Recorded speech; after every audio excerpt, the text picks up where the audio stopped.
Hello, thank you so much for being here today and for taking the time out of your busy schedules to join us. We are representatives from the Acme University Library, and today we're going to discuss with you how, together with Student Services, we can come to better understand the needs of the Acme University student population. Before we begin, I'm going to give you a brief overview of what the presentation will be like today. We're going to talk a little bit about what environmental scanning is and how it can be used to better understand the Acme University student population. Next, we're going to talk about Acme University Library's current service community successes and challenges, the future challenges to the library as it moves forward over the next 2 or 3 years. And finally, we're going to discuss how Student Services can partner together with the University Library so that we can better serve our student body. So, what is environmental scanning?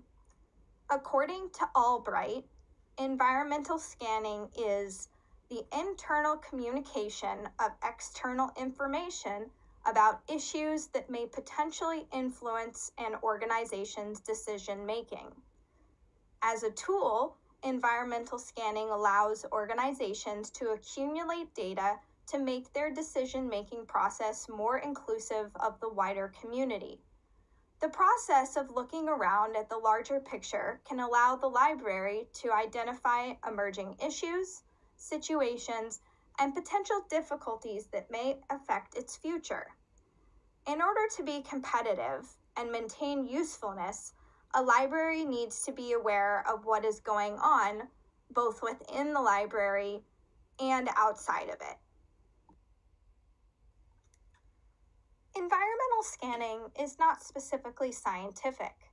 The only critical skill that is really needed is good judgment by library staff to decide what is worth keeping an eye on. Successful management of a library is dependent on the ability for staff to anticipate and adapt to change. Libraries strive to collect, organize, and select data that will meet user needs and help solve user problems. Environmental scanning is a great tool to use in order to solve library problems, as well as anticipating future issues and figuring out what sorts of action items will be needed in order to meet these challenges. So then, how can Student Services use environmental scanning to communicate and better understand the service community and its needs? As you can see, Acme University Student Services is a complex entity. As student numbers, demographics, and needs change, Student Services add many new departments to its portfolio. Student Services serves as a critical link to student success and the quality of the overall educational experience. So then, how can such a complex organization strategically set goals and plan for a successful future? The first tool we considered is called SWOT analysis. It is one of the most commonly used tools to assess the internal and external environments of an organization. One can analyze internal factors by identifying your organization's strengths and weaknesses, and external factors by identifying opportunities and threats. Pest analysis is another commonly used tool for environmental scanning. Pest models help organizations to understand the macro environment in which an organization functions by looking at the external political, economic, social, and technological factors.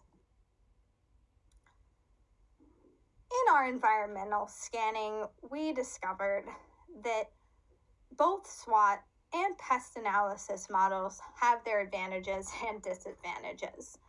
They are not perfect models, and their limitations can significantly affect the results of environmental scanning that you perform. The main advantage of using SWOT is that SWOT concentrates on the most critical factors affecting your organization. Using SWOT, you can have a comprehensive understanding of your organization. However, as mentioned, SWOT has its limitations. In SWOT analysis, you're expected to categorize attributes in only one of the 4 categories. Such a black and white approach can lead to problems. A weakness can also be an opportunity. A strength can still be a weakness. Ignoring these overlaps gives only a one-dimensional approach to your strategic planning. Also, SWOT is susceptible to the biases and experiences of the individual conducting the environmental scanning. So, if you were to only choose to use one of the analysis models, you would only get one side of the story. If you did this, there would be gaps, which would allow assumptions to slither in. The better approach would be to first perform an extensive pest analysis and then use the SWOT model to find and identify opportunities and threats. Because of the advantages and disadvantages of either model, the university library decided to combine the two in our environmental scan. Here is the sample of what our pest analysis revealed. The full report was much more expansive. However, we listed only a few here for this presentation. A few things that I want to highlight in the political factors is that Acme University recently introduced several new degree programs, including a bachelor's program in game design and a Master of Law program in fashion law. The emergence of both of these programs had a significant impact on our library operations. However, our overall library budget again was decreased, but the cost of purchasing materials continued to increase. This is the sample result of our SWOT analysis.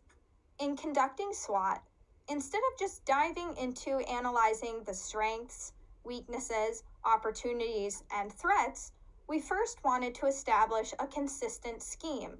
So, we created subcategories on the left side based on the key factors identified during our pest analysis. To list a few examples, the strength of our library staff is their dedication to the operation of the library. However, we do not have a staff librarian who specializes in disciplines involving new degree programs.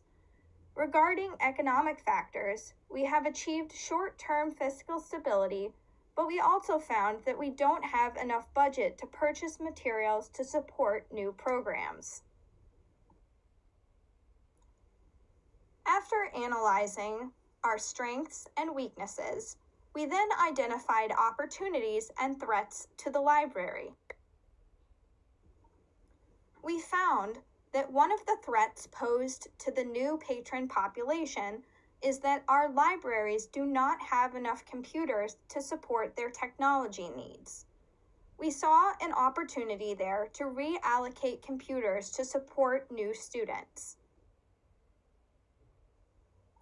So then, how did the SWOT and pest analysis models help us to successfully identify both our strengths and challenges in practice? Both of these analysis models revealed that although we have a new patron population, we do not have enough materials to support their learning. So, our goal was to expand resources to serve the new students in both the game design and fashion law programs. However, how could we do this when we were constantly suffering from an overall decrease in the purchasing budget? The SWOT analysis model revealed that one of the strengths is our network that we have with other libraries. We saw an opportunity here to strengthen the partnerships and consortia agreements to leverage resources.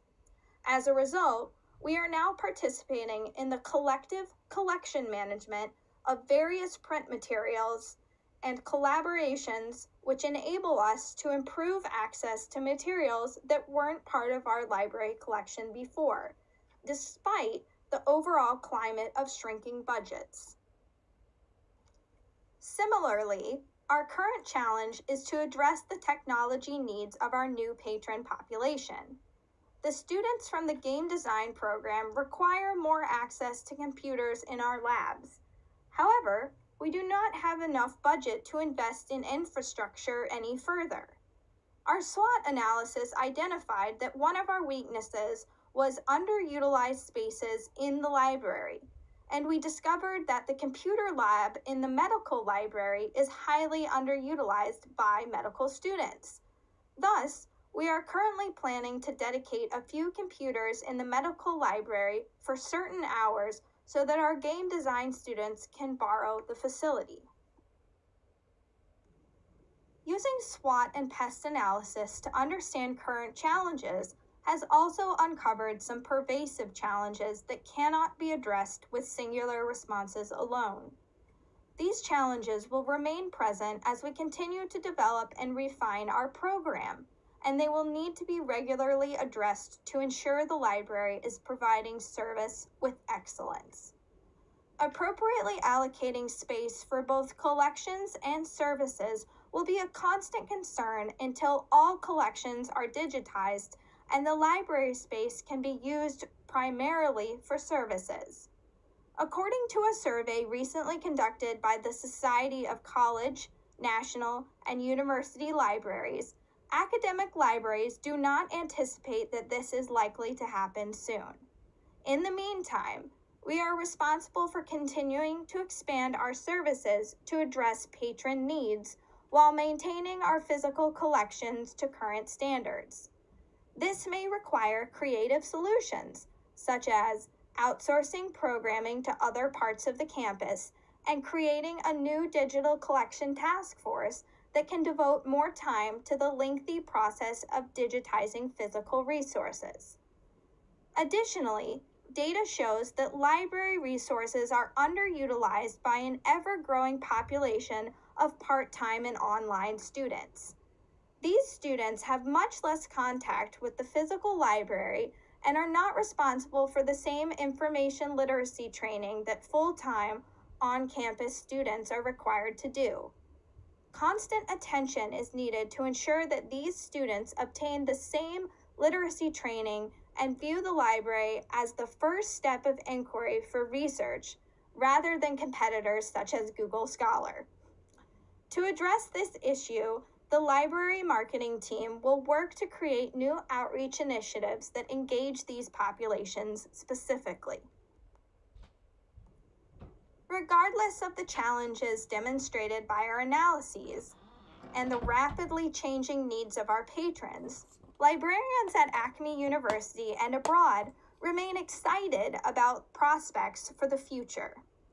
New technologies and practices continue to give us better and more stimulating ways to provide resources and services, and we look forward to becoming more integral to our higher education community.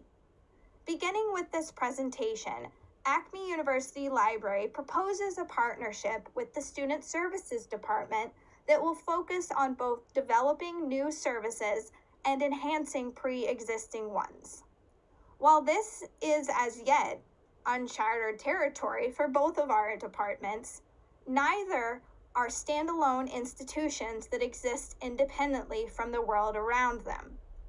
Partnership will provide us with a new set of tools to improve our patron experiences and compete with the services offered by other universities. We have learned from our discussion of environmental scanning that one of the best ways to bolster a well-rounded vision of an organization's challenges and opportunities is to remain connected to outside bodies that influence one's own. In a university, it is even more important that the various departments work together to guarantee the success of the whole. A partnership between the Student Services Department and the library would provide many opportunities for increasing university efficiency and success, as well as student and professor retention. First and foremost, gathered data that would otherwise remain within the individual department can be shared, ultimately leading to deeper and more meaningful interpretation of user needs. Sharing data cross-departmentally also introduces fresh eyes and new experiences to department challenges, increasing the likelihood of innovative solutions. Since the library and the Student Services Office share many of the same stakeholders and institutional goals, working together in advocacy and development will ensure that challenges and changes are managed with the utmost capacity for success. Furthermore, collaboration between departments on new programming and services ensures greater outreach. Students who normally deal with only one office will be more likely to hear about and benefit from such cooperative programs. Many universities have already instituted cooperative services with demonstrated success. The examples set by these services further testifies to a potentially beneficial partnership between the library and Student Services Department here at Acme University. The first example I would like to share is from LaGuardia Community College. Here, the Academic and Student Services Departments cooperated in an effort to ensure that students were receiving correct, consistent, and clear information in response to their questions about campus policies and requirements. Students were often sent on a lengthy search for information, and confusion reigned, until the library department chair and the head of enrollment instituted a knowledge management initiative to standardize terminology, perspectives, and guidelines. A new portal called Ask LaGuardia was created to hold all of this information in one easily accessible place, streamlining the search process and reinforcing student retention over multiple semesters. The next example comes from the Hamilton campus of Miami University of Ohio. The library partnered with the Student Support Services Unit in an effort to increase overall success of first-generation and low-income students, as well as students with disabilities. The TRIO SSS program office was relocated to the campus library in hopes that it would increase information literacy and encourage students to engage with study, research, and writing in an environment that could provide aid and support. This effort proved to have a direct impact on TRIO students' overall GPA, retention, and graduation rates, and improved relevance and reach of library services across the campus. We hope that this presentation will help the Student Services Department utilize environmental scanning to aid in regular and systematic analysis that can improve student services, experiences, and retention. While we have provided only a few examples of how different campus departments can collaborate, we hope that it is evident how partnership between our departments is vital and beneficial for student success. We are looking forward to opening up a dialogue so that the library may understand how we can move forward together, ensuring a bright future for Acme University. Again, thank you so much for your time.